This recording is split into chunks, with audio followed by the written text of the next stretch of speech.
18岁这天分家产，哥哥分到了500万，而我只分到了一堆奶奶的旧衣服。你奶奶留的那些旧棉袄、旧毛衣，还有那件打补丁的马甲，我早就想扔了，一直都腾不出手。你要，拿走吧。小马，你那件衣服可比我这堆纸沉多了。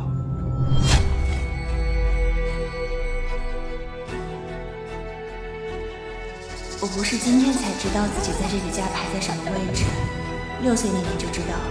那年哥10岁生日。今天是你生日，快许个愿吧。许愿。祝你生日快乐，祝你生日快乐，祝你生日快乐，祝你生日快乐。妈，下个月就是我过生日，我也会有蛋糕吗？你跟你哥的生日就差1个月，一起过就行了，省事儿。可是哥的生日已经过完了呀。那就等你哥下个生日再一起过呗。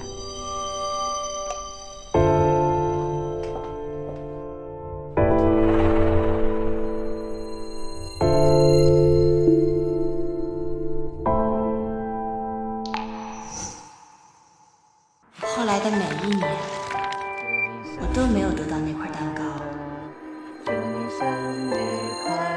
赵磊的生日是全家的事，我的生日是我自己的事。哎，妈呀！进来，妈，爸妈，我想唱歌。好，走。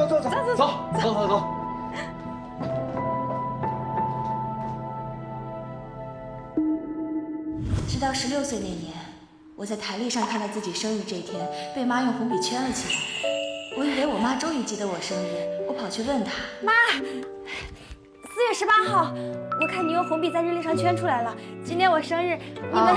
今天是要给你哥交补习班的费用，4600，我怕忘了就给圈起来了。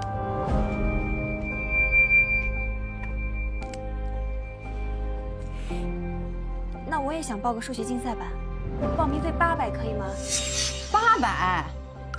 800？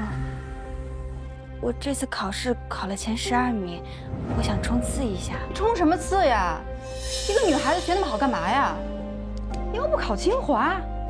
可是我真的很想……别可是了，你哥成绩不好才报，你不用。那咱家就那点钱，不得先紧着你哥呀？你哥不及格，所以才补。你成绩那么好，你不用。妈！哎呀，别挡道。可是我也是你们的女儿。妈的逻辑永远都是通的，知道不管怎么说，钱都不该花在我身上。又是1年过去，爸妈再次给哥过了热闹的生日。长见识了。来爸妈，我想去电玩城。好啊，走。哎呦天哪！电玩城喽！17岁的我，不过是蛋糕旁多摆的一副碗筷，而这个家里只有一个人对我不一样，是奶奶。小满，跟奶奶过来。小满，你爸妈不记得你的生日，奶奶记得。来，拿着。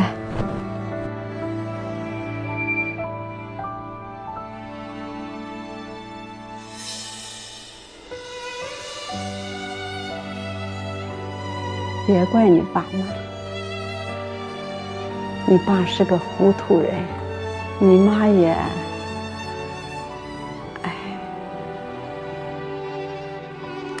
奶奶，我不怪。奶奶的东西，以后都是你的。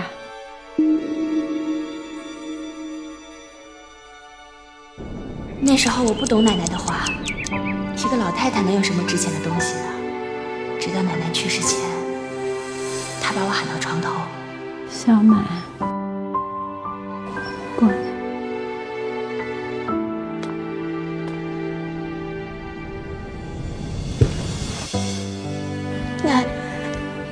不怕啊。奶奶柜子里的旧衣服千万不要丢，一定要留着。留着。你记住了，那是给你的。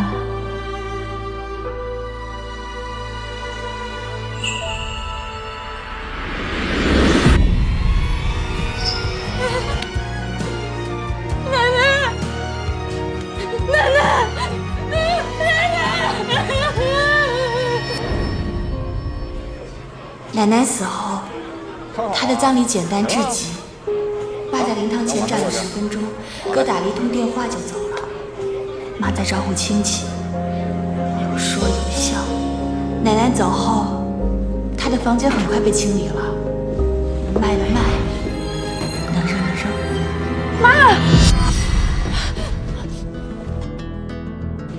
奶奶的衣服我想留着。你留着它干嘛呀？都是些破棉袄、破毛衣的，又不能穿。我就是想留个念想。念想，行吧。你要想留着，拿进房间啊，别给我扔客厅，省得占地方。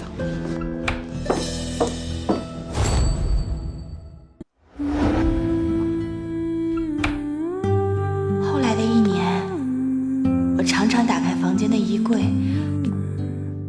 闻着奶奶衣服上樟脑丸的味道，就像奶奶还在一样。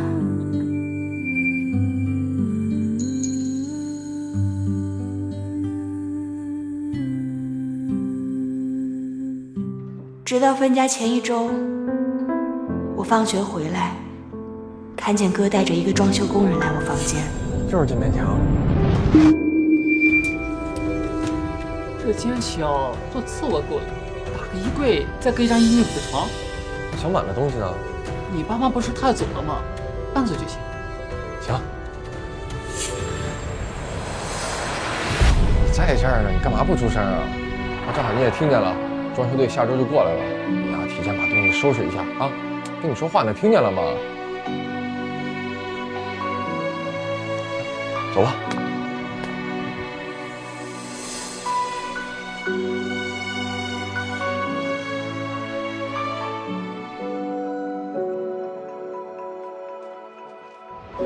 分家那天，我是最后一个知道的。早上起来，看到客厅桌上摆了一堆文件，爸妈和哥已经做好了。老满，你哥和你都成年了，今天把家分一下。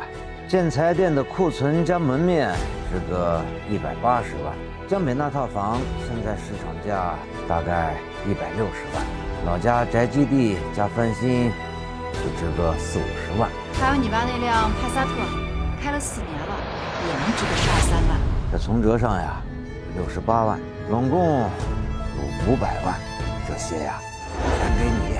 你先在店里跟着干，过2年想单独开店了，到时候再说啊。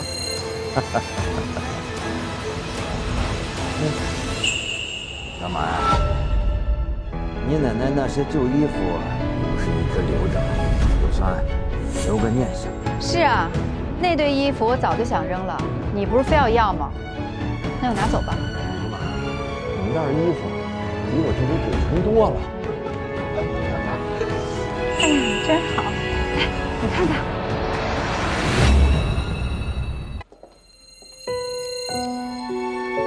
收拾好就赶紧走吧。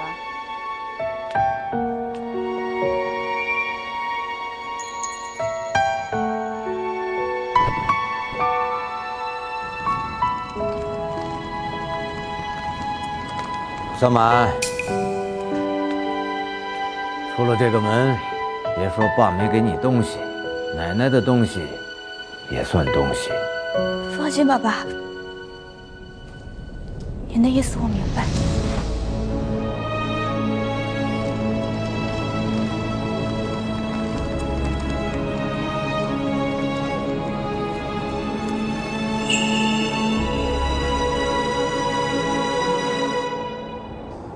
我用身上仅有的3200块，在城中村租了这个房。这是我高中3年打零工攒下来的。我报了自考，白天在外打工，晚上回来学习。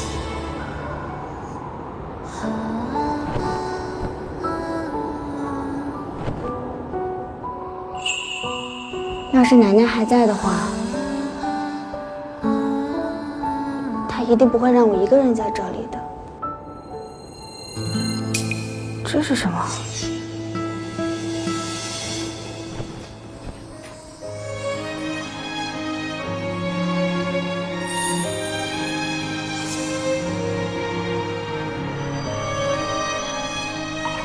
存折。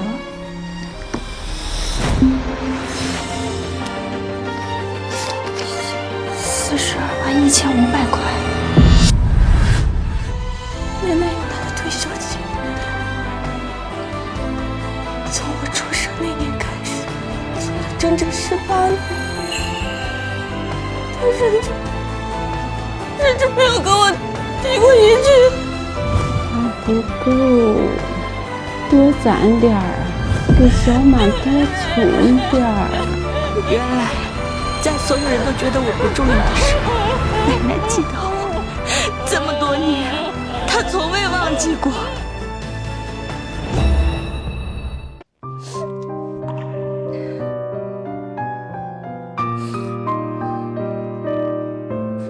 如果棉袄里有东西，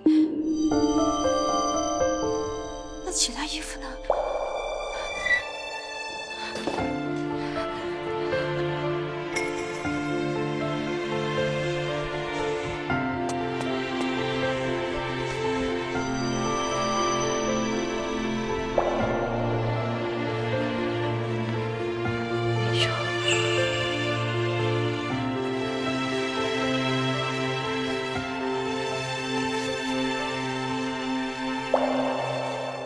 这个口袋被缝上了。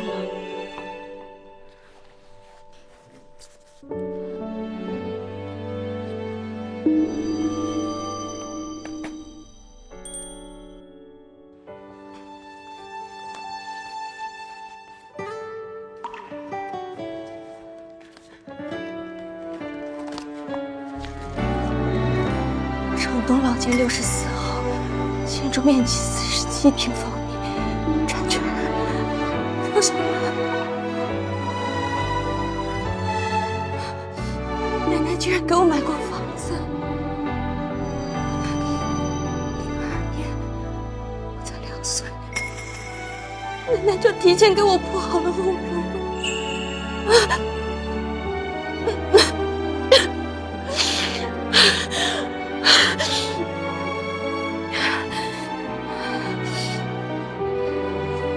如果我没记错的话，现在那一片即将拆迁，4万1平，47平，就是180多万，加上存折里的42万，奶奶给我的那袋旧衣服值200多万。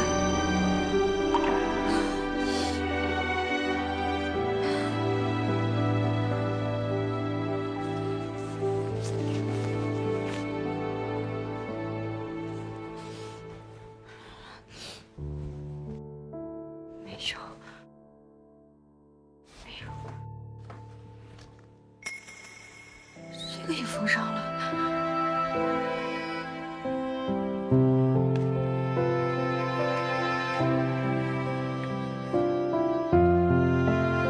奶写给我的信。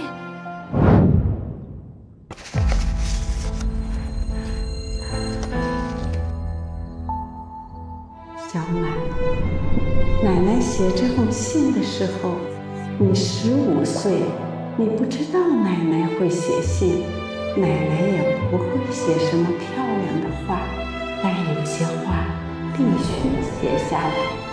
你从小不爱哭，别人家的女孩受了委屈会哭会闹，你不闹，就低着头不吭声。奶奶每次看到你低着头不吭声，心里就刀割了一下。你爸是个糊涂人，你妈是个精明人，糊涂人搭上精明人就苦了你。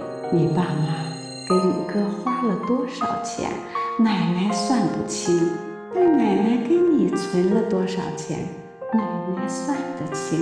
你爸当年找我借钱开店，拿走了我15万，那是我大半辈子的积蓄。可我偷偷的留了8万，在你2岁那年给你买了房，房产证上写的是你的名字，你爸不知道。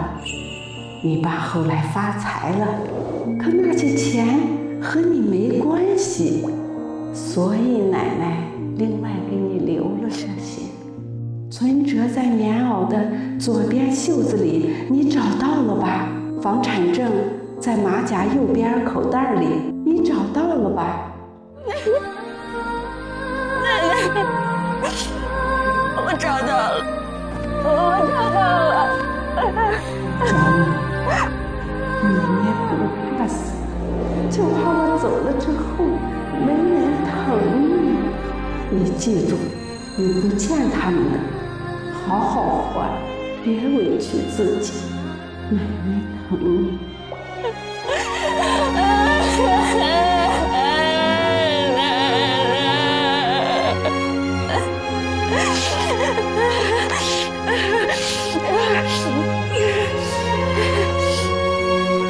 奶奶，我听你的，我好好活，不委屈自己。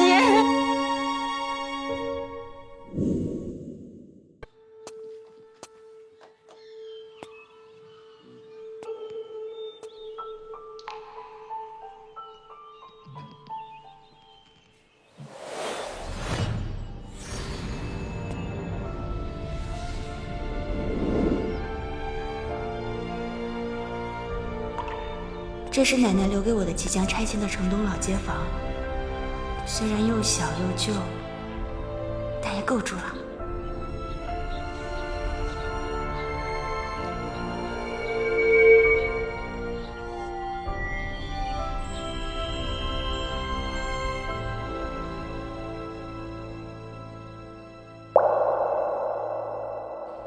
奶奶，我明白了。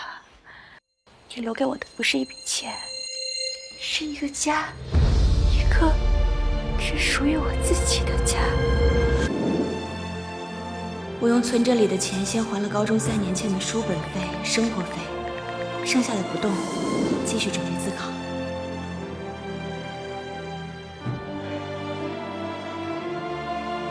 后来我自考拿了大专文凭，我考上了，我考上了，又考了个会计初级证。用存折里的一部分钱开了一家社区超市。感谢大家来参加小满超市的开业庆典，开业快乐！年里后，我又开了第4家、第5家，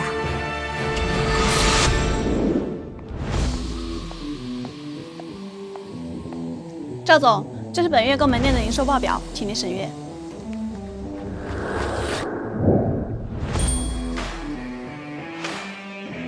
行，放着吧，有问题给你打电话。老板，你还不回公司吗？您不能在这超市了，像店员一样待着呀。这不是有你撑着吗？我好不容易资助到你大学毕业，竟赵氏帮我独挡一面，怎么不能让我偷个懒儿，好好歇一歇？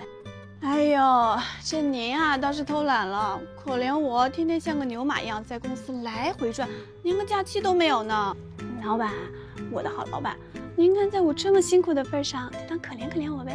行，下次一定啊。老板，这家店在你心里就那么重要吗？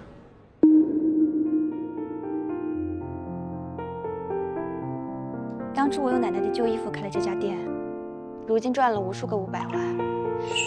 每次心情不好的时候，就想来这儿坐一坐，当上几天店员。不知道为什么，就是会感觉无比踏实。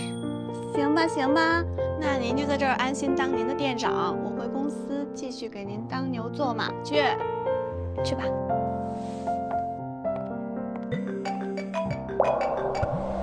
大姑，当年分家的事儿他知道后，在电话里骂了爸一顿，但也就骂了一顿，改变不了什么。这6年里，那家人没给我打过一个电话，喂，大姑。哎，小马，你哥最近的这个情况不太好。爸妈不是给他分了500万吗？怎么还会不好？是啊，他把这个建材店盘出去一半，套了80万，和朋友合伙开了一家网红奶茶店，亏损了一大部分，然后又去炒期货，这越亏越多，这500万全没了，还欠了不少呢。那跟我有什么关系？小马，你爸老了，他得了痛风，这走路一瘸一瘸的。如今你也好了，多少帮衬一点你大哥啊。他错了，是两亲兄妹的，我就是个开超市的，没什么大能，帮不了他们。是啊，我知道了。大姑，这些年我受的委屈不是一句亲兄妹能抹平的。我不恨，但我也不会原谅。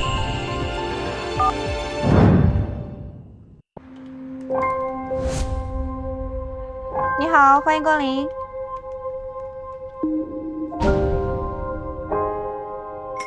小马，是妈。小马，这些年你过得还好吗？还行。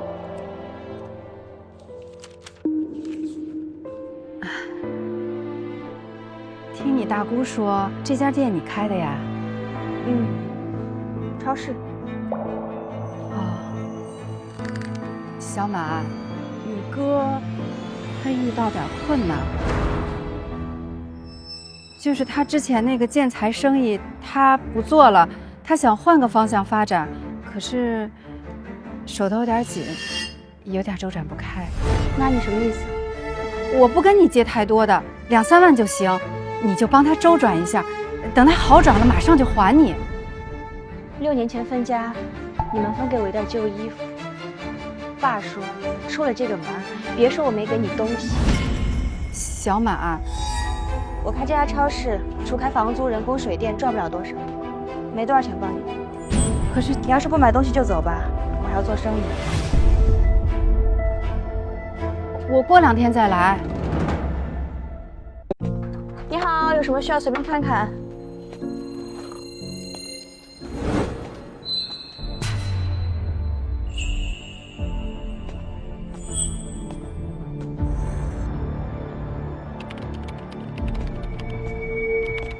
小马，你这店铺这面积也不小，城东这位置，一月租金多少钱啊？关你什么事儿啊？这生意还行。我跟你说话呢，妈都跟你说了吧？我现在资金周转不开，给我拿点钱。什么？不是你听不懂是吗？我要用钱，给我拿5万。昨天妈来求我说借2、3万，到了她这儿直接变成5万。 我没有。啊，不是你开这么大超市，我看你这生意也不错，你一个月连5万块钱都赚不到是吗？赚了也不借。哎，赵小马，你亲哥啊是，哎，你现在是过得好了，你不忍心看你亲哥过得不好是不是？亲哥分家的时候分了500万，没分我1分钱。不是，那是爸决定的，跟我有什么关系啊？那你找爸借啊。赵小马，你变了。 以前可不是这样的，人都是会变的，尤其是被自己的家人亲手赶出门之后。行，那我走。这不对呀！哎，你能开这么大超市，你开店的钱哪来的？关你什么事儿啊？给我等着！我猜事情不会轻易结束，他们明天应该还会再来。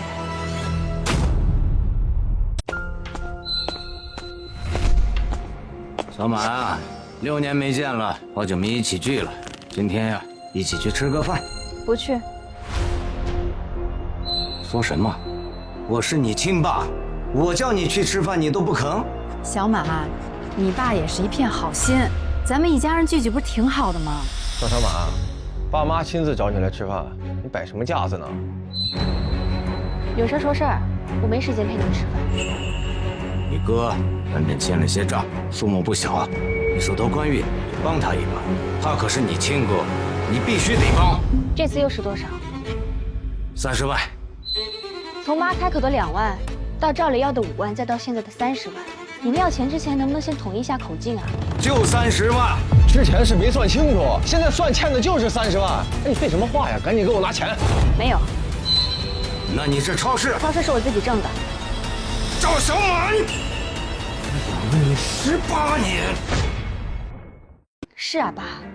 那你算算这18年你在我身上花过多少钱？你们养了我18年，分家的时候分给我一袋旧衣服，我拿着那袋旧衣服出了门，你连看都没看我一眼。小满，不是这样的，我们都是有苦衷的。苦衷？我不知道你们有什么苦衷，可以让我在那个家活得像捡来的外人。他赵磊要什么有什么，我想要一句关心都是奢望，被嫌弃的是我，被忽略的是我。最后被扫地出门的还是我，你们的苦衷就是从来没把我当人看过。那又怎么样？你身上流着我赵家的血，你不帮就是不孝。你怎么能这么说呢？是，我们以前对你是苛刻了些，但是一家人哪有隔夜仇呀？你听妈一句劝，有钱难买一家亲。是，你现在混好了。说话也硬气了，你怎么不想想呢？要不是当年爸妈把你赶出去，你能有今天吗？要这么说，你还得感谢我们呢。是啊，多亏你们把我赶出去，让我明白一个道理：原来父母也是分种类的，有的是来疼孩子的，有的是来给孩子上一课。谢谢你，在我18岁时，给我上了这辈子最贵的一课。这刚过去6年，你怎么就变成现在这个样子呢？以前妈妈那个懂事的闺女跑哪儿去了？不管怎么说，你姓赵，再问你最后一遍，钱帮不帮？不帮。哎，爸，我已经不是那个18岁任由你们赶出家门的小姑娘了。小满啊，你别跟你爸计较，他就是脾气急了点儿。小满。的确长大了，爸教育不了你。不过，你说我们没养你，好，那今天就在这好好算算你这18年来的吃穿住行。老赵，你算这些干什么呀？咱们都是一家人。哎，爸，跟他算，从小到大，他吃的、穿的、用的，哪样不是家里给的呀？今天必须算清楚。好啊，那我们今天就把账算清楚。这些是你从小到大花的钱，学费、住宿费，一笔一笔我全记着呢。18万8，你们真的有给我花过这么多钱吗？小学6年，我穿的都是赵磊和亲家表姐不要的旧衣服，这衣服钱1000，到底是花哪儿了？初中、高中3年，我念的都是最便宜的学校，生活费每个月只有100，这18万8，到底有多少是花在我身上的？你是说，你们把给赵磊花的钱也算在我头上了？你别血口喷人了啊！爸账单都记得清清楚楚啊！你记账单了吗？光靠嘴说，你说什么是什么呀？行，想要账单是吧？我这里也有。打我记事儿起，我就把你们给我花的钱大大小小记到备忘录上面了，就算后面换了手机也没丢。除开我出生到4岁前记忆模糊那一段，所有大大小小我该记的、能记的都记上面了。总共你们给我花的只有3万块。小满，你说这些干什么呀？咱们都是一家人。妈，你把他当一家人，他把咱们当一家人了吗？你看，算得这么清楚，就是等着今天跟咱们算账呢。不是爸先说要算账的吗？我只是按照爸的意思把账算得更清楚一点而已。所以呢，赵小满，你到底想说什么？啊，是爸妈亏欠你啊？你是想让爸妈给你跪下磕头道歉，你才满意吗？我不是想让你们跟我道歉，我只是想替18岁前的自己问一句：你们生了我，但不好好疼我、爱我，那你们当初为什么要生下我？我们怎么会不爱你呢？我们当然是爱你的呀。但话又说回来了，那大家不都是这么养孩子的吗？你看老李家那个闺女，她也是穿他哥剩下的。老张家，他闺女上到初中就去打工了。我们是普通家庭，不都这么过来的吗？老张家、老李家，人家的姑娘怎么就没那么多的事儿？儿子是用来传宗接代的，姑娘早晚是别人家的人。我们对你哥好一点怎么了？啊，这样不一样。不爱，真不爱，你一生下来，我们早就把你送人了。就是，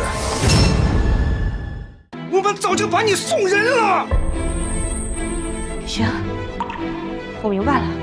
好了，说的都说了，拿点钱给你哥应急。是，哪怕几万也好。你们拢共只给我花了3万块，我现在连本带利5万打给你们，但从今往后我不欠你们的了。小满，你说的这是什么傻话呀？咱们都是一家人，你说这些干什么？行，今天就听你的啊。那5万块钱先给你哥应应急，等你想通了，我们再来。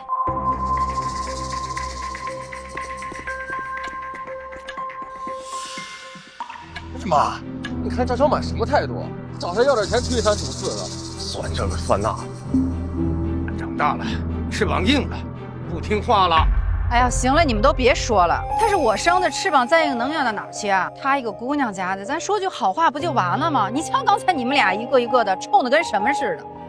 是妈，这5万块钱也填不了我窟窿啊！我女朋友莹啊，这马上要跟我结婚了，她家要50万彩礼，我上哪能那么多钱去？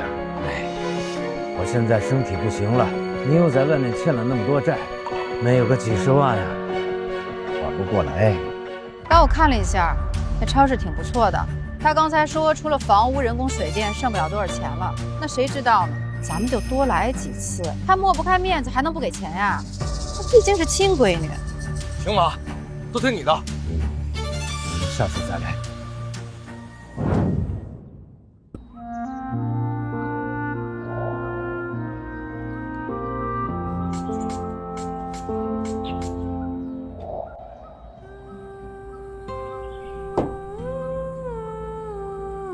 奶奶，你知道吗？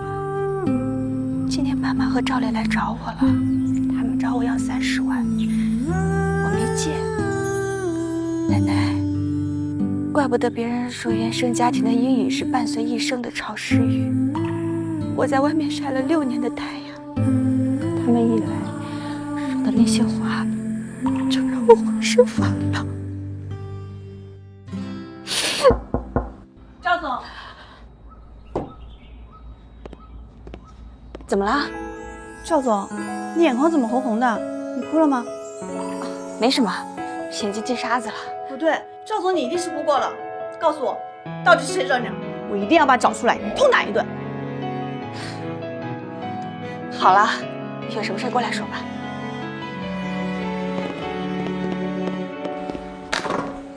赵总，你快说，你快说呀！到底是谁把你惹哭了？敢惹你，我李好一定要把他找出来，打到鼻青脸肿、下跪认错为止。是我爸妈，还有我哥。就是你之前跟我说过的那个生而不养、偏心、对你忽略不在乎的爸妈，那个家里宠成宝贝似的哥哥。是，我找他们去。不用了，我该说的话已经和他们说清楚了。可是我心疼你啊，赵总。不，小满，我父母去世的早，是吃百家饭长大的，苦是苦了点，但在我成长过程中遇到了很多好心人，包括你。如果不是你资助我上大学，我现在还不知道在哪。可是你不一样呀，你明明有父母的，现在却跟没有一样。都过去了，即使没有父母的我，现在不是也变得很好吗？你是在自家的泥潭里拼命往外爬，你努力才变成现在这样的。不是努力，那是拼命。所以啊，拼命活下来的我，现在真的挺好的，有自己的公司，有你这样的朋友，想去哪儿去哪儿。好什么好？你越这样说，我越难受，你知道吗？我最怕你说挺好的，那证明你不再奢求别人对你好了，你自己扛习惯了。我的好好，你什么时候变得这么感性了？是不是谈恋爱了？我认识吗？哎呀，我跟你说正经的呢。我知道，所以我才更要告诉你，我现在真的挺好的，因为有人心疼我了，比如你。好，既然你都这么说了，那我就更要为你当牛做马，帮你解决一切风风雨雨。你知道吗？我这辈子做的最对的一件事情，就是资助你。我这辈子最幸运的一件事，就是被你资助。好了，说正事儿，来找我干嘛？哦，最近连锁店不是要继续扩张吗？我找你签合同，但是超市没找到你，就想着你一定是回老房子了。但是这房子这么老了，当初拆迁的话还能拿到不少钱，你为什么不拆呢？因为这是奶奶留给我的家，钱再多，也不如家重要。阿姨，你起来！你干嘛呀今天？阿磊，我们都谈这么多年恋爱了，你什么时候娶我啊？之前你说忙事业，我陪你拼事业，可这都这么多年了，你的事业还没有起色，要不你先把我娶了吧？宝贝儿，你看我不是不想娶你，你也知道啊，我这跟人合伙开奶茶店炒期货，这钱花的都差不多了，欠了那么多债，这你家要50万彩礼，拿不出来这么多。我不管，反正你必须娶我，你不想娶也得娶。不是你干嘛这么急呀？不是我着急，你再不娶我，我肚子里的孩子就藏不住了。我爸妈又是那么体面的人，要是让他们知道我未婚先孕，他们肯定会拉着我把他孩子打掉的。你自己的亲种，你不想要啦？你说真的，你怀孕了？你要当爸爸啦，你爸妈要抱孙子。妈妈，你太棒了！我要当爸爸了。那你什么时候娶我啊？你家彩礼要50万，我一时半会儿也凑不出来这么多。之前有钱的时候让你娶，你给我拖着。好啊，现在没钱了是吗？不是我，那不是为了挣多点给你买个大别墅吗？行了，别贫了。反正我爸妈说了，彩礼1分都不能少。至于钱，你自己想办法凑去。哎，你不是有个妹妹在开超市吗？孩子不能帮衬帮衬你？哎，你说的对呀，哥哥结婚，当妹妹的就应该帮衬帮衬。宝贝儿，先休息啊，我现在就去跟爸妈说，让他们找赵小满要钱去。我走了。爸妈，好消息！跟你们说一个好消息。什么好消息啊？是不是小满他同意给钱帮助咱们了？哎呀，不是，李娜怀孕了，你们要当爷爷奶奶了。你是说李娜怀孕了？啊？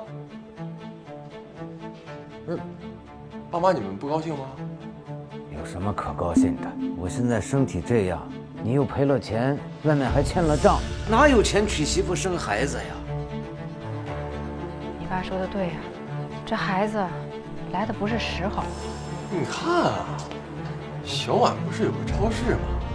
让他把店盘给别人，肯定能凑50万。他能这么做吗？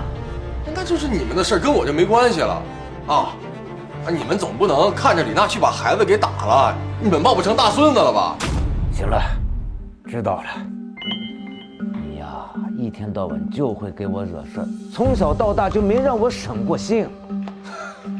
爸，你才发现啊？我有点晚了。反正我是你们儿子，你们得对我负责任。哎，行了行了，既然事情已经这样了，也得想办法解决，也该跟小满联系一下。切！啊切！谁在吓我？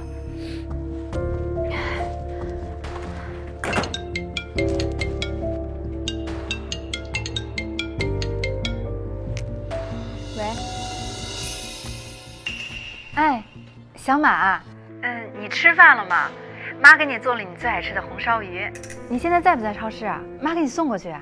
不用了，我不爱吃红烧鱼。啊，那你现在爱吃什么呀？你说妈给你做。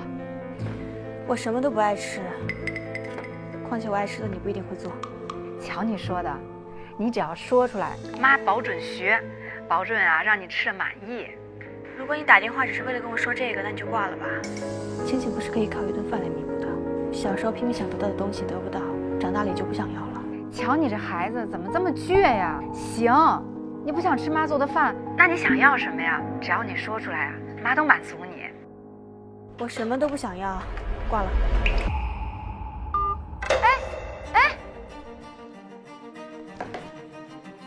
我就奇了怪了，这赵小满的性子随谁怎么这么倔呀？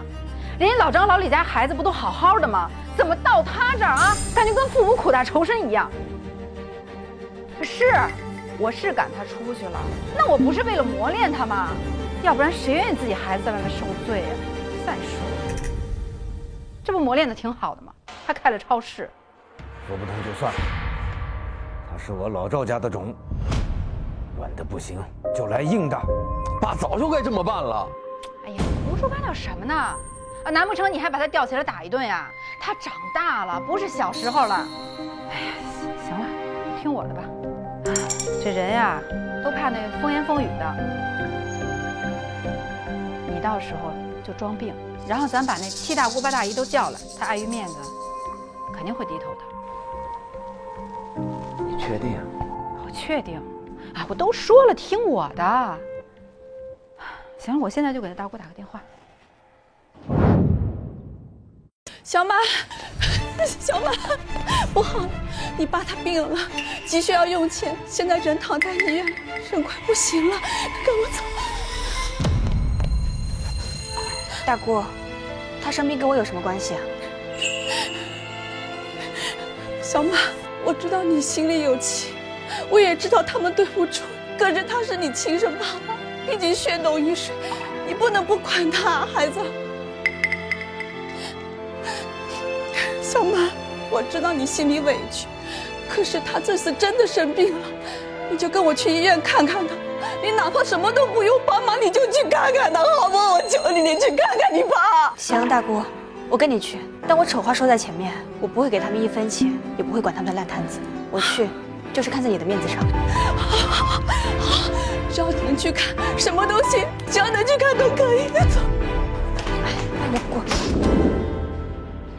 老赵，都是咱们不好，当初闺女要啥，咱就应该给啥，咱不应该看着别人家富养的闺女任性，咱就怕她惹祸，非得穷养去磨练她，要不然她也不会觉得咱们偏向她哥。现在你病了。他都不肯花钱来给你治病，更不肯来看你一眼。是我们的错呀！哎呀，其实这事儿也怪我，要是早点发现妹妹觉得爸妈偏心我就应该让爸妈把最好的东西全都给妹妹。哎，现在的年轻人怎么这么狠心呢？自己的亲爸生病了，怎么能不管呢？就是，这爸妈不都是为自己孩子好吗？这女儿真是太冷血了，自己的爸爸生病了都不肯帮忙花钱治病，实在太不像话了。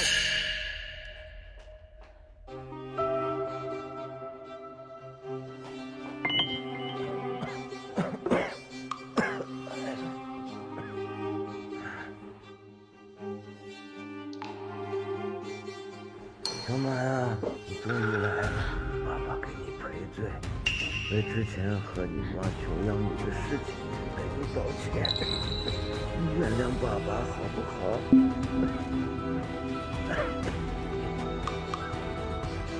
小马，是妈不好，妈糊涂呀。妈听别人说穷养的孩子懂事儿，妈就信了，把你养得这么懂事，就不让你养成外人。穷养，妈，穷养的孩子是吃穿差了点儿。不是直接把孩子赶出家门。是，你说的对，是爸该死。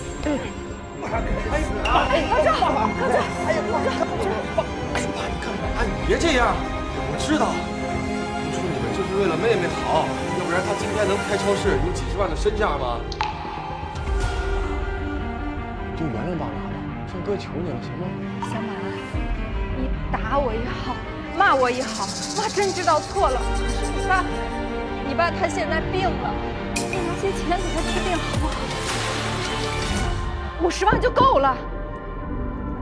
我明白了，你们让大姑叫我来，就是为了这50万，对吗？小马，你爸妈他们确实想让你出治病的这些钱，但是大姑知道你为难，大姑不逼你，大姑尊重你的选择。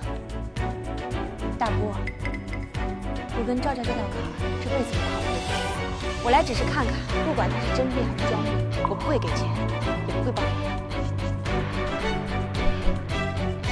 小姑娘，你怎么能这么说话呢？这可是你亲爸呀，他生病了，你不关心也就算了，现在还说这么冷血的话，你也太不像话了。养这么大的女儿，竟然这么狠心，连自己亲爸生病都不管，以后啊，肯定没什么好下场。佳文，你就这么绝情吗？啊，你连你爸的死活你都不顾了呀！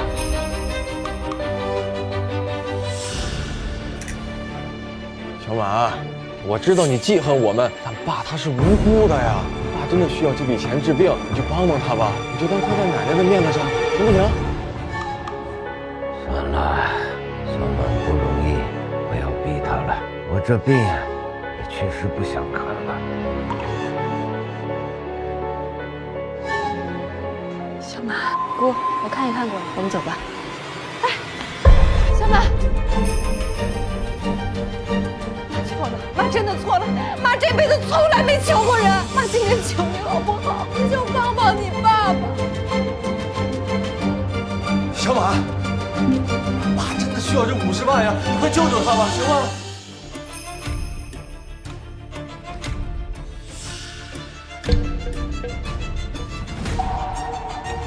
我真是看不下去了，世界上怎么会有你这样的女儿？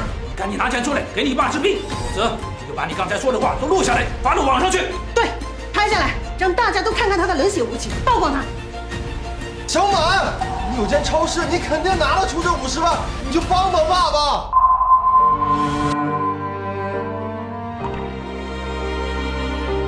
好，既然大家都不让我走，那我就讲讲我这18年是怎么被穷养长大的。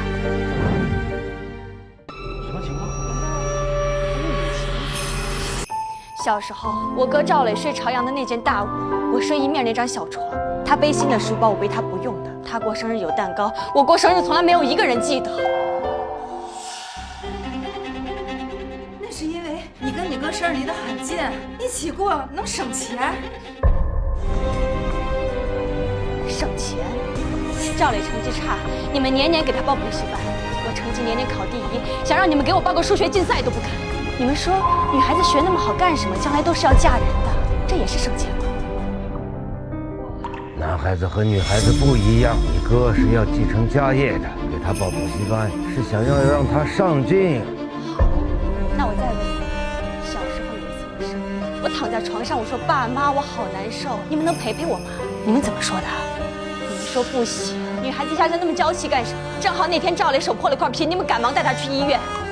我在家难受了一晚上，我烧了一晚上，我又哭又吐，我说我好想你们。但你们呢？你们没有一个人来关心我。那是18岁分家产，你们分给赵磊500万，给了我一堆奶奶的旧衣服，把我赶出家门。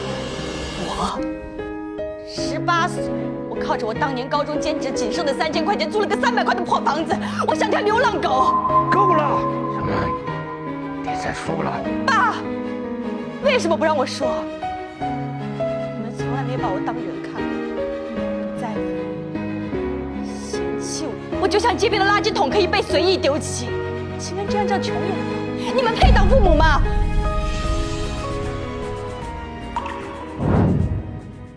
在座的各位都是有父母的人，我请问，你们的父母也是这样穷养孩子的吗？对不起，小姑娘，我们错了。我们错怪你了，小姑娘。你爸妈的确对不起你，你不管他们那是应该的。小满，不哭了，事情都过去了。你父母确实不对，今天大苦也不站在你父母旁边。不给钱，他们要是再议论你，大苦就治了他。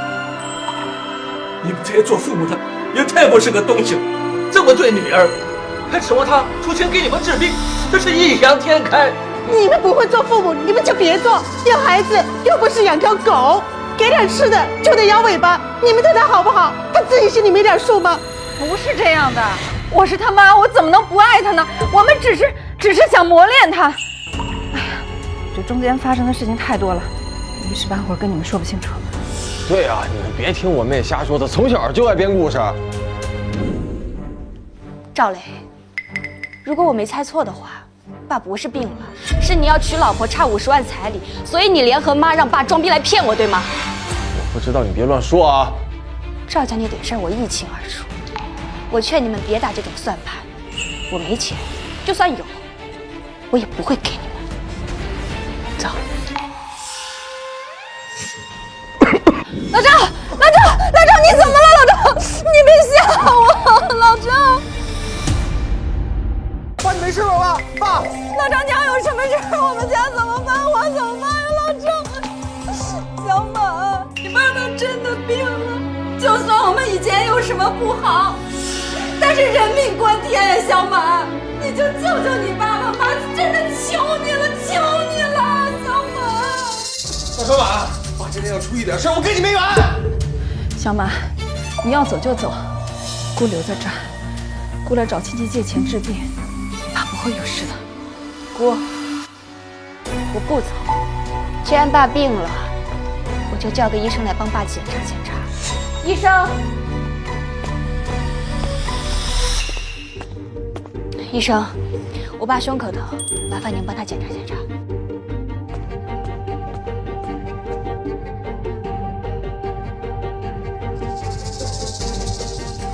病人没什么事，脉搏平稳，呼吸正常，也没有别的任何问题。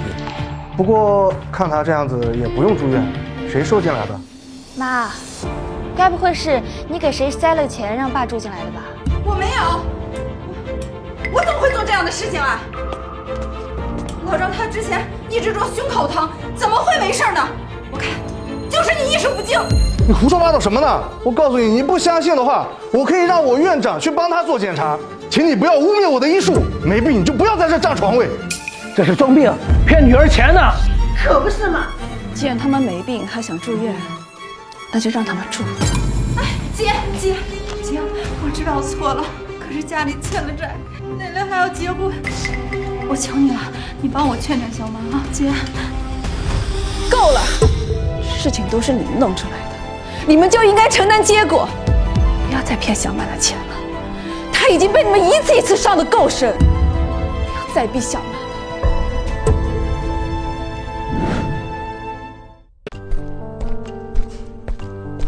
别在那儿转悠了，转得我这头晕。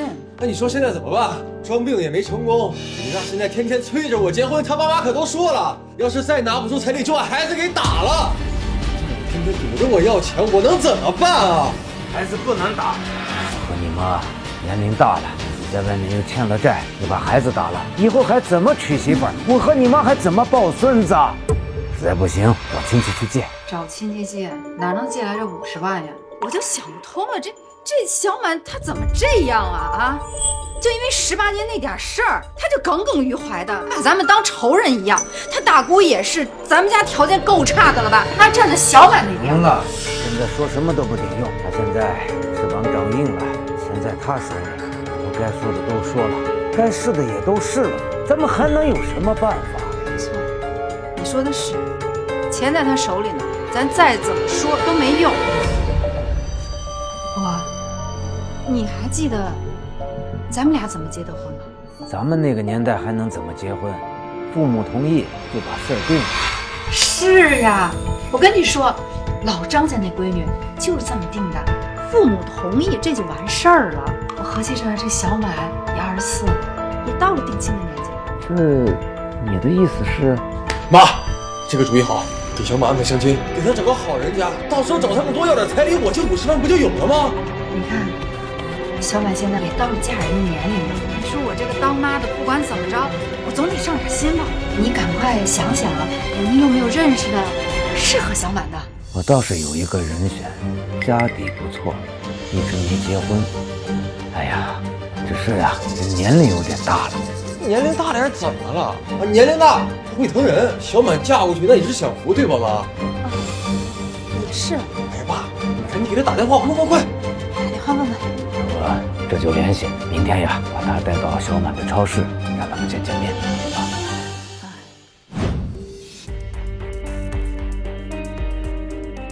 老张，你闺女真有你说的脾气好，长得娟。哎呀，这小满呀，从小就被我和他妈教育得很乖巧，不说有多出众，那也是顶好的。行，只要人合我心意，彩礼嘛不是问题。小满，你来干什么？我说的很清楚了，钱我不会给。小满，给你介绍个人，这位是张强，做生意的，条件很好。哪有你爸说的那么夸张啊？也就100万，差不多吧。什么意思啊？小满，你因为之前的事情跟爸妈计较，爸妈不在意。你不在乎家，不在乎爸妈，我们也不在意。只是你现在年龄到了，我们做父母的不能不为你的终身大事操心。我和你爸是老熟人了，都是知根知底了。这要是做了亲家，可就亲上加亲喽。从前不在乎，现在倒是承担起父母的责任，操心起我的终身大事来了。这是终身大事吗？你从小到大，我们什么时候没有为你操过心？原来小时候不管不问叫操心，那我不需要你们的操心，你们走吧，我还要做生意。谁家的婚姻大事不是父母做主？我要跟爸妈犟。就是嘛。滚！报告，你这闺女性格可不像你说的那么好嘛。这事小满一时想不开，我再说说她。你这人怎么当爹的？这姑娘这么年轻，就要给她找一个老头，你算良心啊！就是啊，你一把年纪了，你的年纪都能当人姑娘爹了，还好意思来相亲，真不害臊。人家姑娘不愿意你就动手动脚，你太过分了。连陌生人都知道心疼我，偏偏我最亲的家人却亲手把我往火坑里推。这是我的家事，跟你们有什么关系？你们少管闲事。哼，曝光你！别拍了，别拍了。要不先回去吧，人太多，弄大了也不好看。回去，我和小满他妈去再劝劝他啊！走走走走。姐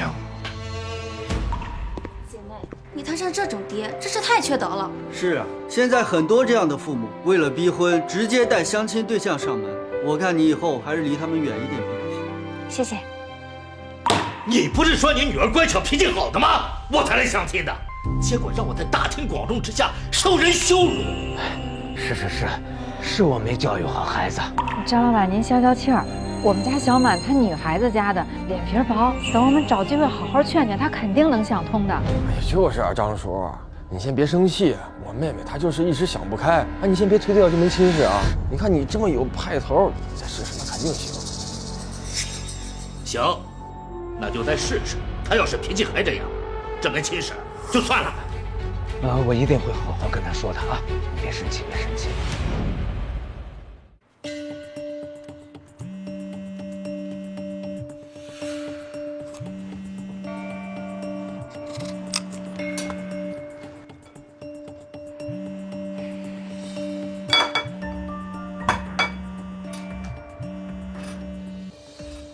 你有完没完？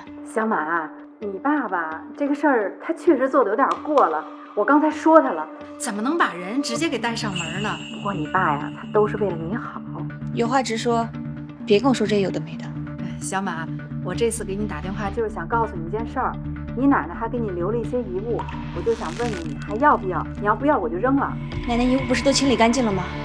就是之前遗漏了一些，反正也卖不了什么价钱，所以我就问你还要不要？留着，我现在去拿。好嘞好嘞，那妈给你收好了，等你啊。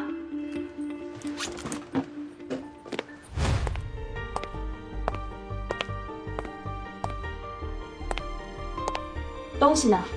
徐门不知道叫人呀，就知道要东西。上次带人去超市相亲，你也是这副态度。我可是你爸爸。小满啊，妈说句实在的，你年龄也到了，都24了，我们没有别的意思，就想为你下半辈子着想。如果你们把我叫过来只是为了说这些的话，那你们不用说了，我不想听。你看你这孩子，怎么什么话都听不进去呢？所以奶奶的东西呢？不是赵小满，妈跟你好好说话，你听不懂是吧？啊，现在全家人都为你终身大事着想，你倒不领情了。我领什么情？上次你们装病没要到钱，这次又打算随便找个人把我嫁了，然后拿彩礼换钱，不是吗？换钱？什么叫换钱？谁家的姑娘不是父母做主嫁人的？那老张家的姑娘就听他父母的，现在生了2孩子，日子过得红红火火的。是啊，我们当父母的肯定是为了孩子着想，难道我们还能害你不成？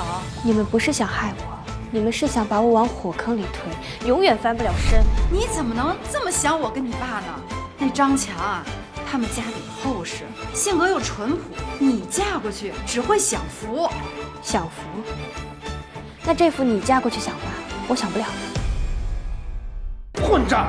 你怎么跟你妈说话的？我不跟我妈说，我跟你说。奶奶去世前跟我说你是个糊涂人，我信。但我现在觉得你不是糊涂，你是蠢，是拎不清的蠢，蠢到只知道重男轻女，眼里只有赵丽一个人。哎，好了。你哥是要为我们老赵家传宗接代的，你一个女孩子能一样吗？你醒醒吧，赵家现在负债累累，传宗接代有用吗？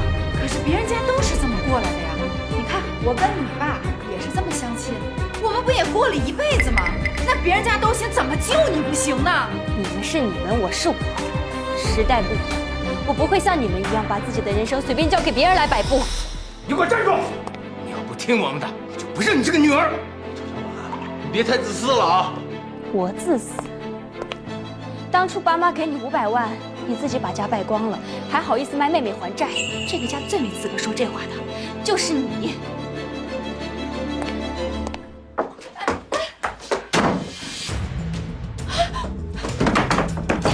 你们想干什么？开门！小满，你跟张老板呀接触就是太少了，你们在屋子里好好的聊，聊好了妈就给你放出来啊！小满，你爸妈他们都已经同意了，你还反抗什么？开门！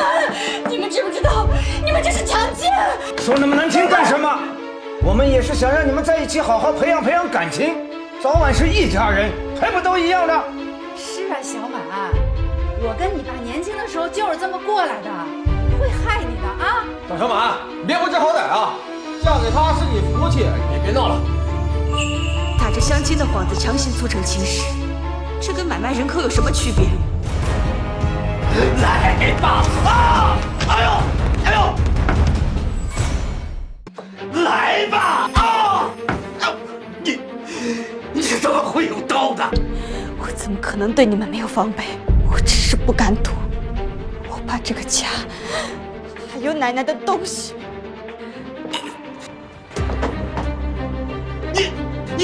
你别过来！我见过你，你要是再过来，我就报警！我说你持刀伤人！你不强奸，我这是正当防卫。就算是闹到治安局，你也在我。该坐牢的是你。别过来！别过来呀！开门！你们好好培养感情，不要着急出来。就是小满，你别倔了。张老板他人真的挺好的，你要以后跟他结了婚啊，你这辈子肯定过得挺幸福的，总比你守着那破超市强多了。就是啊，张小满，我们这么做是为了你好，也是为了这个家好。哎，你就赶紧跟张叔把事办了，赶紧听话啊！我最后再问一次，你们开不开？不开。既然你们不开，就别怪我不客气。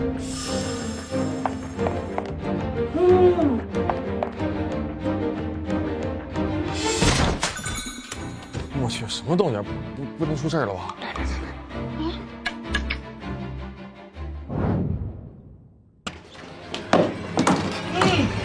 赵小满，你在干什么呀你？嘿！爸，对不住了，孩子不懂事，我替他给你赔罪。老张，你看你养的好女儿，伤个情而已。他持刀伤人，把我绑起来，我要报警，你们必须赔钱。张小满，闯大祸了，快给人道歉，快！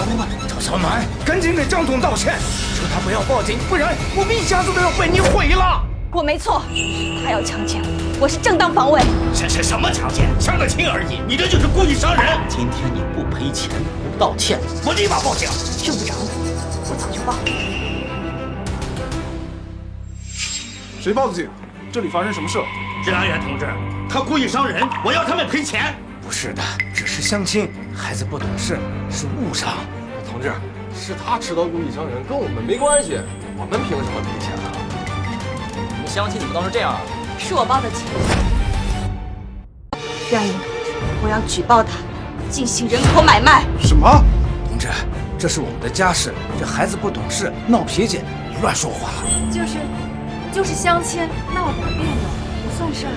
用50万彩把我卖给一个比我爹都还大的老头，还把我锁在屋内，任由他对我图谋不轨，这不是相亲，这是犯罪。没错，你们这样做已经涉嫌非法拘禁和买卖婚姻，根本不是什么相亲。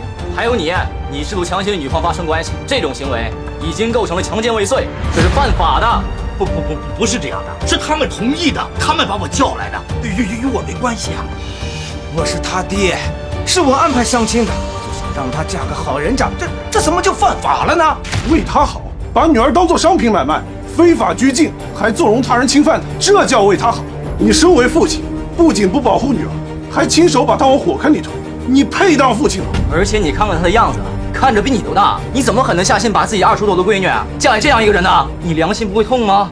他们没什么狠不下心的，他们从来没有把我当成贵人，在他们眼里，我只是一件可以随意买卖的商品，一件可以为赵磊铺路的工具。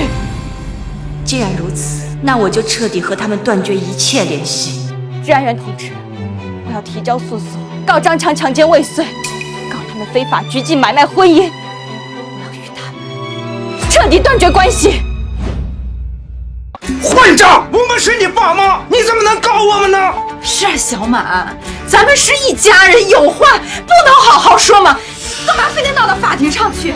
这要让外人知道了，多闹笑话啊！就是啊，赵小满，你心太狠了吧？一点亲情也不讲，连自己爸妈也要告啊！别告我，我已经知道错了，我再也不干了，我赔钱，求你放过我吧！少废话，跟我走一趟，接受调查，走。你们从未把我当成人，我又凭什么拿他当我的父母？我是你爹，她是你妈，你说断就断。告诉你，不可能。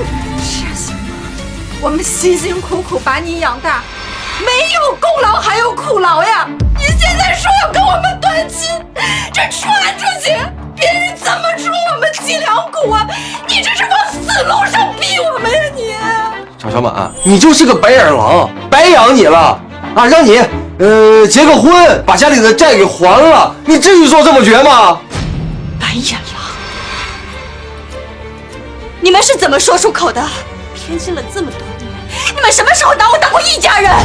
那不是条件不好吗？这男孩子是要传宗接代的，你一个女孩子计较那么多干什么？女孩子就不是，女孩子就活该被你们忽视，被你们卖掉。我把话放在这儿，今天这个亲我断定了。大家冷静一点，我们找个地方坐下谈，有什么话好好说，不要激动。我们可是你的父母。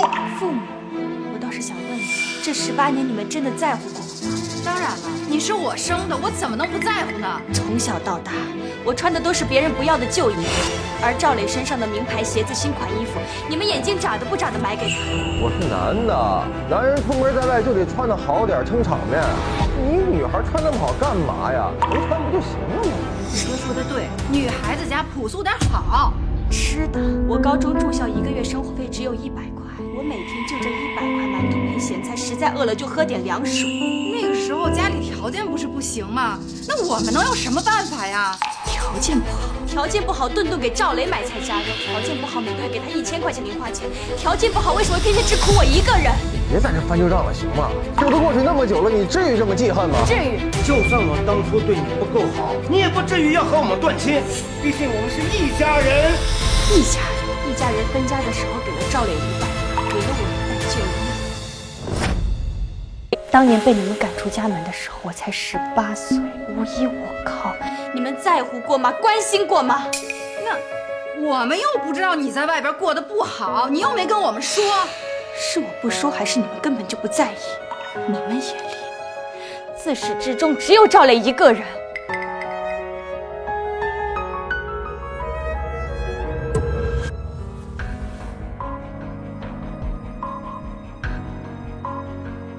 小满，爸知道以前是我糊涂，偏心了你哥，让你受了不少委屈。现在爸想补偿你，你就不要再说这断亲的话了。行吗？是啊，小马，妈知道错了，妈以后肯定不偏心了，好好补偿你，原谅妈一次，行吗？是啊，小马，你看啊，爸妈年纪都大了，还需要我们养老呢，就别跟他们计较了啊。你们没怎么养过我，就给了我一口饭吃，到现在要我给你们养老，不可能。同志啊，你都看见了，你帮我劝劝他，我们是他的亲生父母。就算以前我们做的有哪儿不对的地方，可是我们的出发点是好，我们都是为了他好。你说他怎么就这么狠心，连养老都不管我们？姑娘，我知道你受了很多委屈，可他们毕竟是你的亲生父母，断亲可不是小事。要不你再好好想想。这个气我必须断。这一家人带给我的只有伤害，没有亲情。我只想好好安稳过好我的日子。断不了！赵小满，身上流着我赵家的血液，这一辈子是改变不了的。我怀胎10月，我辛辛苦苦把你生下来，你这辈子都是我的女儿。即使有血缘关系，我一样可以和你们断绝一切往来。我忍受不了你们一次次的骚扰。虽然法律规定，如果断亲，每个月需要支付200块的抚养费，但如果你们可以不再来骚扰我，也值了。200块够干什么？你就是故意的，你就是不想养我们。200块，你自己好好想想，这200块我们怎么生活？你这是把我们往死路上逼呀！赵小满，你太狠了吧！200块你打发叫花子呢？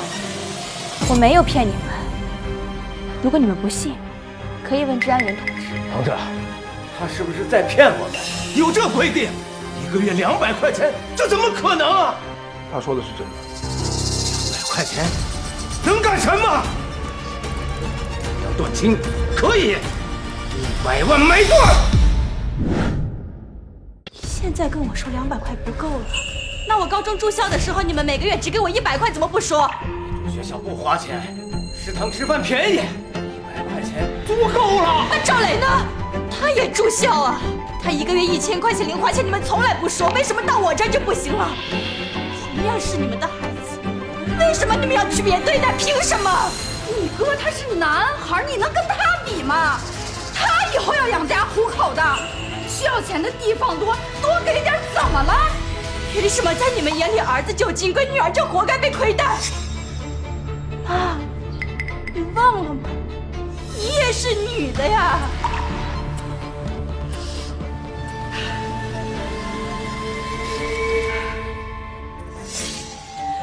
所有的话我都说完了。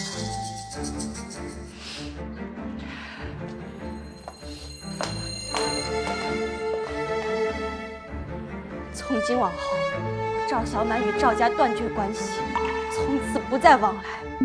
姑娘，你做得对，法律会支持你的，你不用害怕，以后你会好起来的。谢谢你。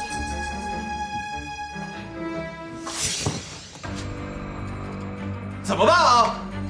彩礼钱没要到，赵小满还要跟咱们断亲，还1个月就给咱们200块钱生活费，够还债吗？够活吗？不行，我还得去找刘小强。哎呀，别追了你！妈，你拦我干什么呀？你不会被他那2句话给说心动了吧？胡说八道什么呀？你现在就是把他追回来，他也不会给咱们钱的。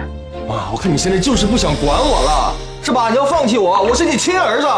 那行，你要不管我也行，我现在就出去，我让你弟想再把我打死，我把你那孩子我也给打了，行了吗？你还不说话是吧？我现在就死去。小文，你快放下吧！要不把咱们的房子卖了吧？这样能帮小李还债，还能留一部分钱生活。你说什么？这房子是我赵家的根，是给小磊留着结婚的，你就这么把它卖了？那你说怎么办？你告诉我怎么办？现在崔三都天天逼你哪有逼他结婚？你让我怎么办？那你给我想办法！爸，你先别吵啊！这妈说的对啊，咱把房子卖了，把我的债还了，我以后挣钱了，我再给你买一套不就行了吗？够了，随便你。哎，不是爸，你别生气啊，我肯定能翻身这次。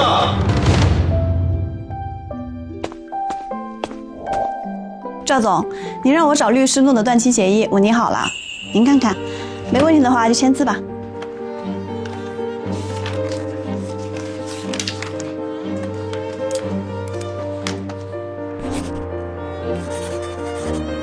好了，签好了，辛苦了。那个还有个事儿，你爸妈为了还赵磊的债款，把老房子卖了。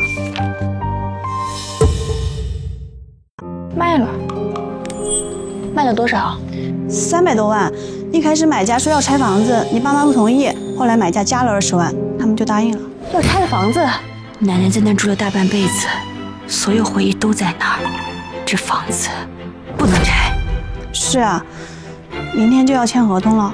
李好，你出面帮我把房子买下来，加钱也可以。好。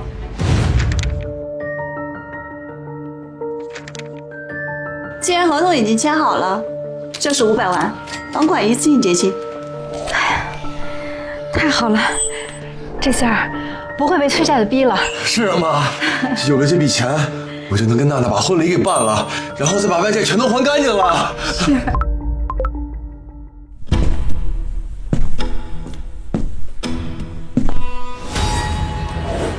赵小满，你怎么来了？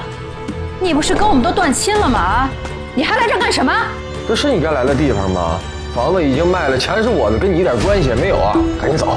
只是听说你们要卖房子，过来看看，没有别的意思。看什么看？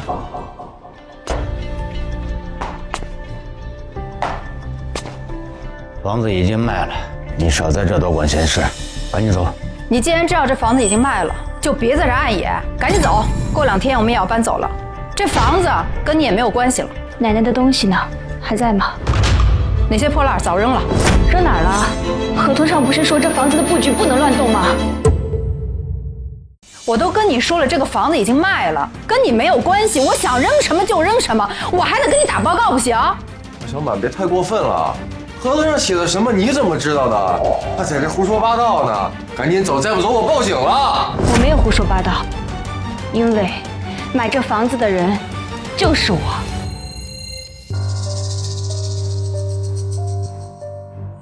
怎么可能啊！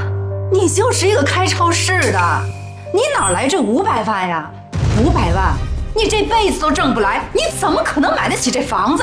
就是啊，你别在这骗我们了，你哪来那么多钱买房子呀？别在这糊弄我和爸妈了，行不行啊？这房子真是你买的？你怎么会有这么多钱？你是不是干了什么不正当的事情？他没有撒谎，这房子确实是他买的。你就别太替他说话了，我还不知道他开的超市吗？他就是开小店的，哪来这500万呀？他们呀，肯定是串通好了。一个女孩子怎么会有这么多钱？根本不可能。他是赵氏的总裁，开超市发家的。你看到的那一家是他开的第1家超市，你难道没有了解过吗？你不是开超市的吗？怎么变成开公司了？我们怎么一点都不知道呀？就是啊，赵小满，你们为什么骗我跟爸妈你是开超市的呀？我从来没有骗过你们，是你们从来不关心我，也不在乎我过得怎么样。在你们眼里，从来都只有赵磊一个人。行了，也不管你是干什么的吧，这样也挺好的。这房子保住了，咱们也有钱了，咱们就可以给磊磊把账给还清了，婚礼也可以提上日程了啊！我什么时候说过房子要还给你们？难不成你要把我们赶出去？这房子现在是我的，我有权让你们搬出去。你不是总裁吗？你那么有钱，你为什么就不能帮帮我们呀？就这么狠心？我们是你的爸妈。是啊，小满，我是你哥，帮帮哥，把债给我还了，再给我拿点钱结婚。哎，你放心啊，可以和一定好好对你。也太过分了！你们有什么资格要求？你凭什么觉得我有钱就必须帮你？就凭我们是你的爸妈，我们是一家人，你当然得帮我们啦。一家人。当初你们把我赶出家门，把我当成商品一样卖给一个老头换钱，替赵磊还债的时候，有没有想过我是你们生的？以后我们肯定不偏心了，以后对你跟对你哥是一样的，你就别怄气了，行吗？人死了你知道哭了，晚了。我买下这房子，只是为了保住奶奶的遗物。至于你们，跟我没关系。我告诉你，我们不可能从这儿搬出去。你是我们的女儿，你见过哪个女儿买父母的房子，然后把他们赶出去的？这个房子我们住定了。好啊，你们不搬，我就找人帮你们搬。到时候别怪我不客气。行，你要是敢这么做，我今天我就死在你面前。我怀胎10月，我把你生下来啊，我把你养大，你现在怎么就这么绝情，这么狠心啊？赵小满，你就忍心看你妈去死吗？你们随意，跟我没关系。我最后再说一次，以后你们不要再来纠缠我，我们已经断亲了，我更没有义务帮你。赵小满，你别把事做太绝了啊！我告诉你，你要是不帮我，我就跟你死磕！我他妈让你一天没好日子过！闭嘴！我告诉你啊，赵总不想帮你们，谁也离不了他。你们要是再敢胡搅蛮缠，我们就报警，到时候不让你们吃不了兜着走。奶奶的东西我会让人来恢复原样，至于你们，赶紧搬走。我真给你脸了，赵小满！行行。打断骨头还连着筋呢，他不能不管我们的。这钱我们先拿着，以后找时间再跟他要。赵磊，赵磊，今天就到期了，还钱！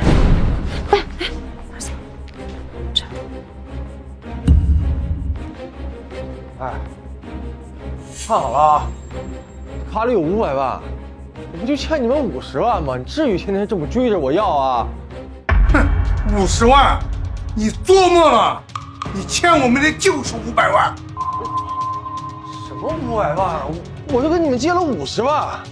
我们是高利贷，利滚利的，知道吗？哎哥，你听我跟你说，我要这个钱有用，你给我留一部分行不行？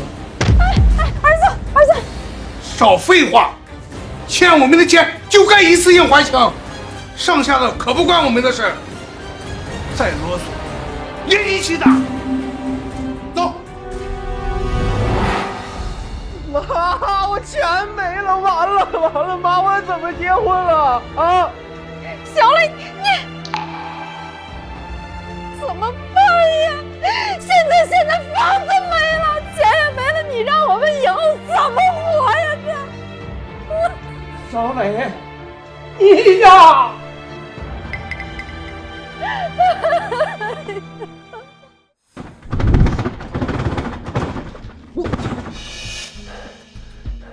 赵小满做的太绝了吧！啊，连门锁都给换了，真是一点葫芦也不给我们呀！你说咱们怎么生这么绝情的女儿啊？把咱们赶出来，连个落脚的地方都没有，这让咱们以后怎么活呀？都怪赵小满，要是他肯帮我们，我们至于落到现在这种地步吗？我看啊，他就是故意的，故意看我们笑话。你们怎么在这儿啊？为什么不进去？发生什么事情了？你们怎么在这儿啊？为什么不进去？发生什么事情了？姐，你可算是来了。小满他把我们给赶出来了，他把这房子给买了，然后还换了门锁，我们现在连个落脚的地方都没有。大姑，赵小满，赵氏总裁，他有的是钱，不肯帮我们就算了，现在好了，把我们赶出来了，房子也不让我们住了，他一点亲情也不讲。小满他现在长大了，翅膀硬了，根本不认我们这些亲人，逼得我们走投无路。以后只能流落街头了。你们也别光说小满的不是，我问你们，小满为什么这么做？难道你们就没有一点问题？姐，我们有什么问题呀？你说，我们就是想让他帮衬一下家里，给小磊还还债，办办婚礼。你说他就不肯，他这就是太狠心了。弟妹，我问你，把小满介绍给老头换彩礼，是真的吧？人小满打电话都跟我说了。是大姑，那我们也知道错了，那他也不能做这么绝。错了，一句错就完事了。这小满的心他不是一天两的，那是因为你们一次一次伤害他，他才对你们绝情的。你们要是真知道错了，就应该好好反省，而不是在这里抱怨小满。姐姐，你说的对，我们真知道错了，我们以后肯定不偏心了。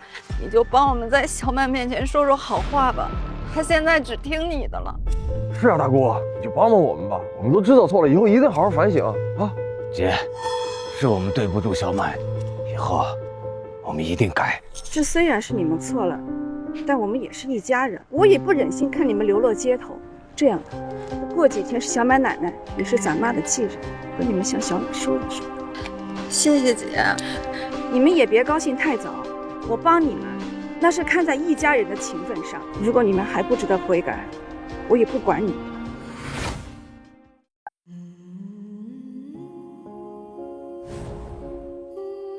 奶奶，我来看你了。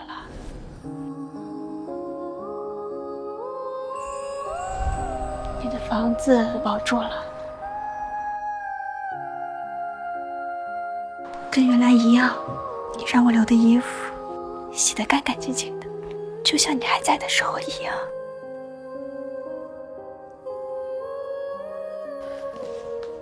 小满，来这么早，妈，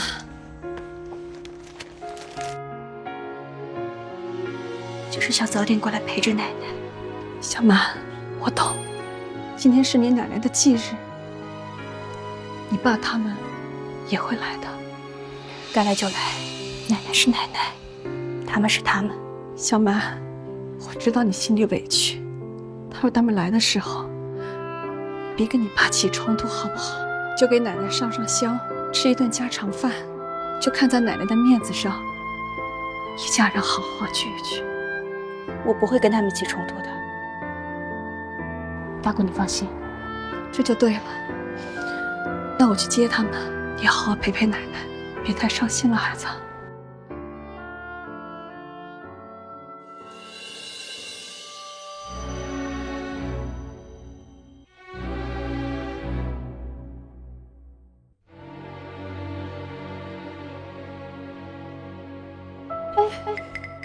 小心点，别摔着，小心你的膝盖。没事儿，给妈上香，不能含糊。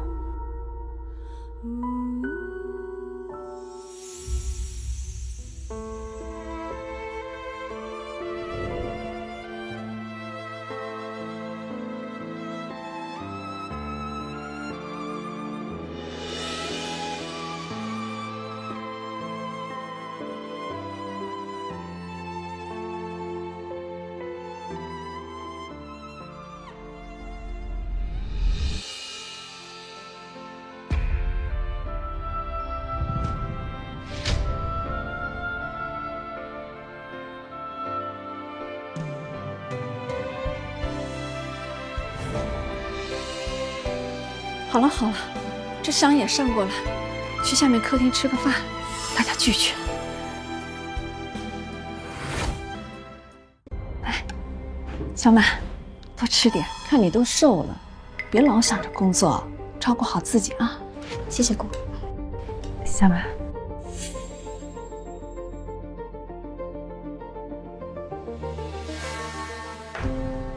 小马，你现在是赵氏的总裁了，肯定赚了不少钱吧？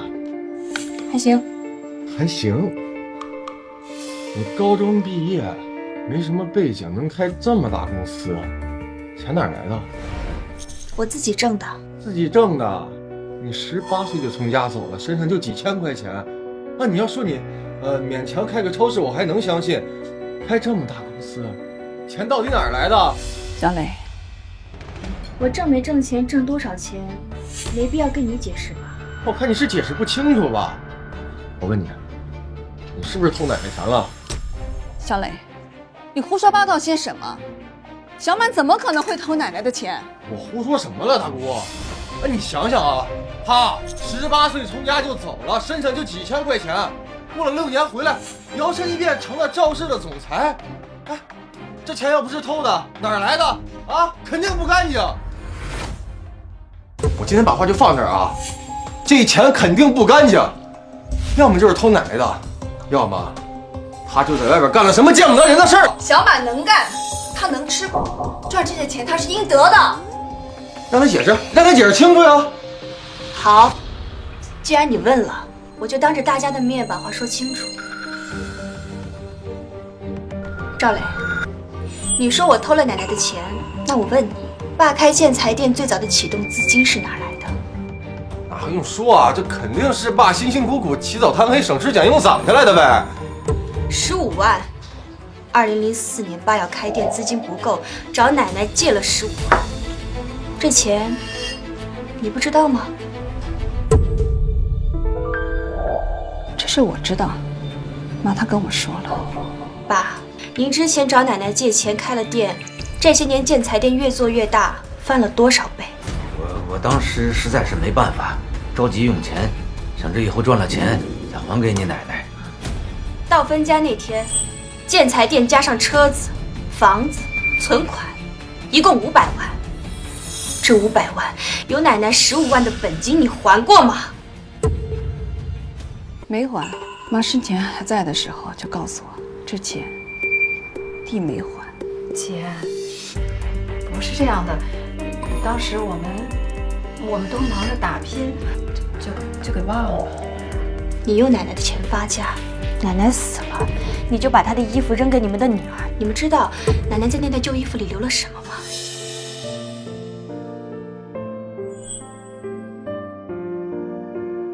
这是奶奶用她的退休金，从我出生那年开始，1个月存一次，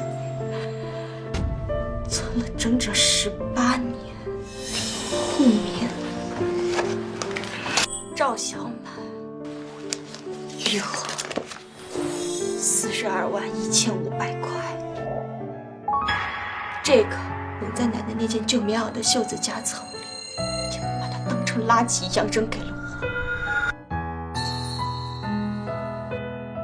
城东老街64号，42平，产权人赵小满。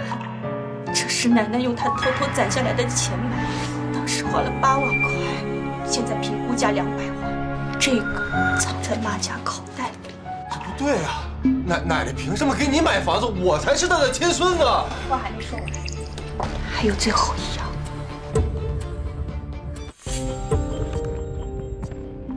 这是奶奶的亲笔信，就在那件枣红色开衫的口袋里。我念几段，让大家都听听。小满，你爸是个糊涂人，你妈是个精明人，糊涂人搭上精明人，就苦了你。你爸找我借钱开店，我给了他15万，那是我最后的积蓄了。但我留了8万出来，偷偷买了这房子。你爸不知道，产权写的是你的名字。他们养了你18年，但他们欠了你18年的公平。这笔账你自己心里清楚就行。奶奶能给你的只有这些了，你拿着好好活，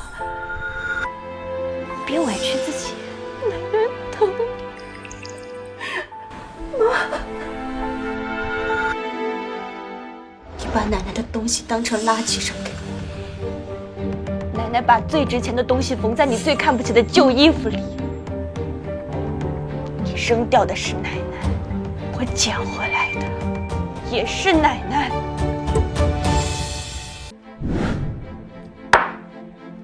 那是你奶奶留给赵家的，是我所有赵家人的，你不能一个人占着。这存折上的户名写的谁？赵小满。那这房产证上的产权人写的谁？赵小满。奶奶的信是写给谁的？赵小满，你叫赵小满吗？那也不对啊！奶奶的遗产，所有孙辈都应该有份儿。我是她亲孙子，是赵家的根儿，凭什么我没有啊？你要是觉得不公平，可以去法院告我。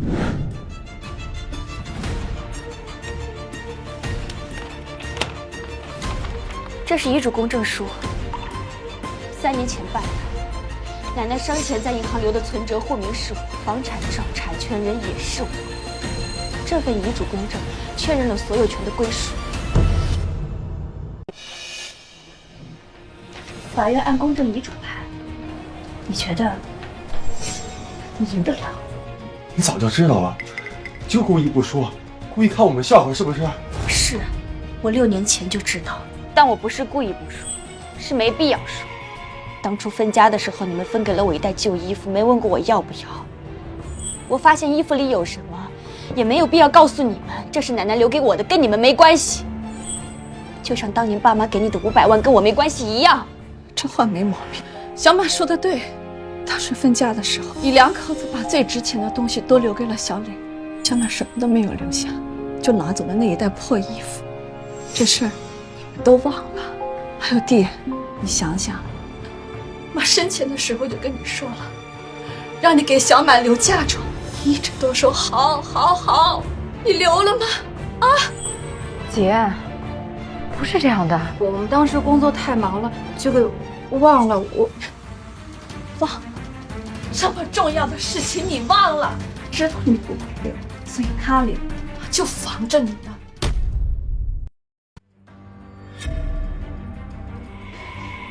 还有你，小磊，我问你，当初分家的时候是谁说的？把那袋破衣服留给他得了，免得他赖着不走。这话你说的吧？对，这话说的对。人家把衣服拿走了，人也走了，现在你500万花完了，你回头问他拿钱，你脸呢？我最后再说一遍，赵磊的钱、赵磊的债、赵磊的生意与我无关。爸妈的养老，我可以按照我的规定出我的那一份，这是我作为女儿的责任。但是多1分我都不会出。亲情这笔账，18年前你们没有存过，到现在余额为0，你们也不必跟我支取。大姑，我走了。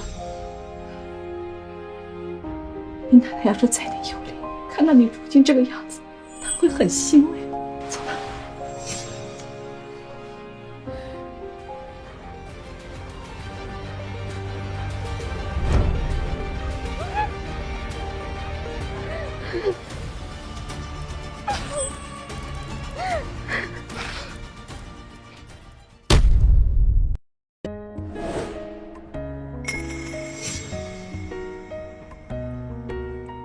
小满，那天你走后，那顿饭算是彻底不欢而散了。意料之中，他们从来不会觉得自己错了，那些眼泪也不是真心悔改。你哥他找了个律师，把那个遗嘱公证书拿给律师看，律师看完以后跟他说，这官司的赢面不到1成，让他别费这个心思了。然后你哥呢，他也没提这个事情。我就知道，所以我不会给他们机会的。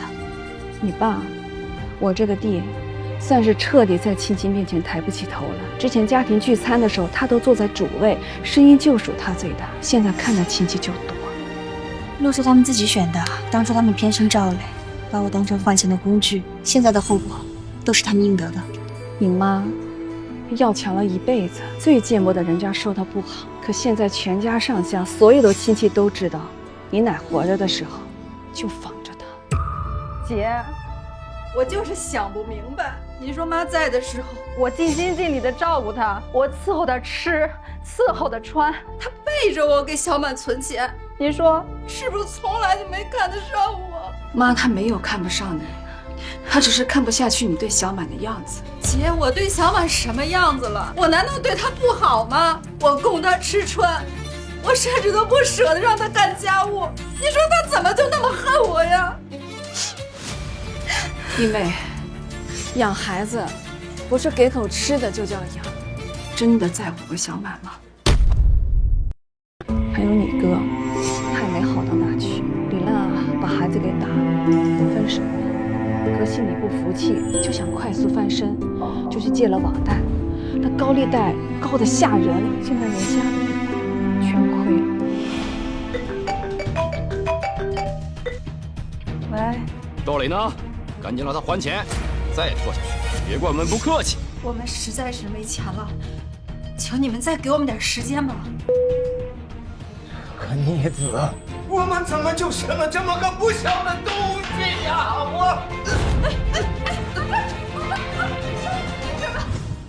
你爸被送到医院，家里人连个住院费都凑不起来，最后还是我给垫了一部分。你妈她天天在医院守着，赵雷连人也都找不着。大姑，这些都是他们应得的恶果，我不会心软，也不会被他们牵绊。小满，我跟你说这些，不是替他们求情，大姑呢，就是想说，你别记恨他们，不值得。大姑，我不恨，真不恨。恨一个人很累的，我没那个精力。你奶奶要是在的话，她也是这句话。老板，我下次在这买。慢走。老板，结账。2块。好嘞，老板，我看你这心情越来越好，这人也越来越精神了。是吗？最近其实想通了很多事儿。那就好，你这么踏实能干，就应该过好日子。以后有什么事儿尽管说啊。来，好，欢迎下次再来啊。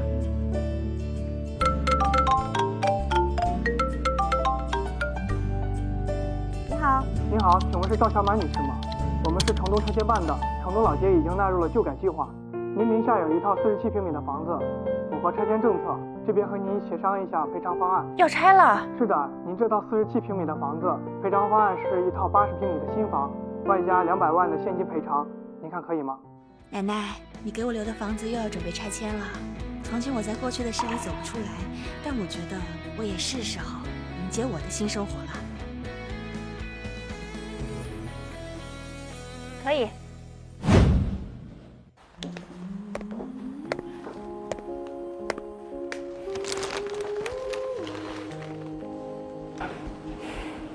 奶奶，我来看你了。好久不来看你，你不会生我的气吧？我最近啊，在忙着老房子拆迁的事儿。对了，奶奶，告诉你一个好消息，老房子拆迁了。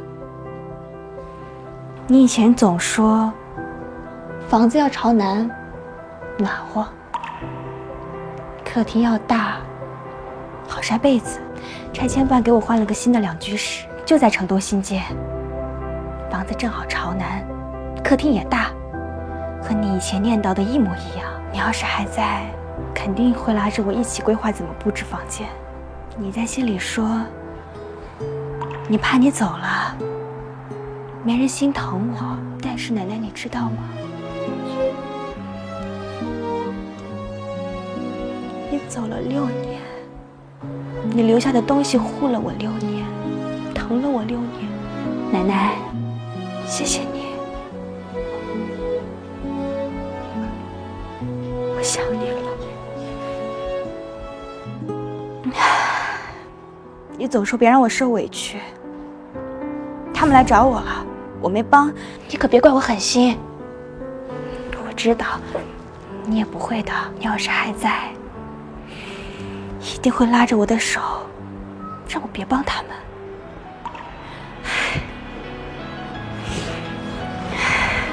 奶奶，我先走了，有空再来看你。我会好好经营超市，好好生活。不辜负你对我的期望，你在那边也要照顾好自己，不用担心我。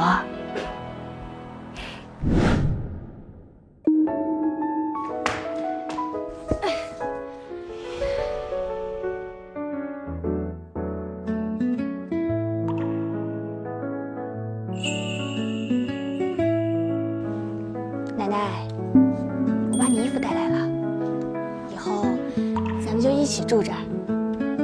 再也不分开。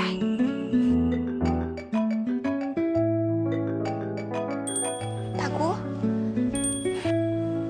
大姑，小马，新家收拾的怎么样？搬家累不累？快让大姑看看房子装修什么样子。大姑，你看客厅很大，阳光也很足，完全是奶奶喜欢的风格。好看，真好看，宽敞又明亮，比老房子舒服多了。你奶奶要是能看到，肯定能笑得合不拢嘴。你奶奶最希望的就是你有一个属于自己的家，好好过日子。我知道，这一切都要谢谢奶奶，也要谢谢你，大姑。奶奶走了，就只有你心疼我，关心我。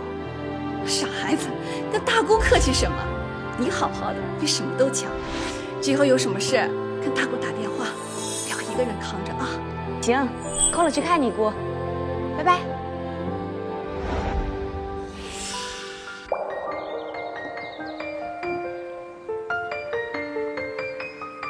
奶奶，我有家了，一个带我走向新生的家。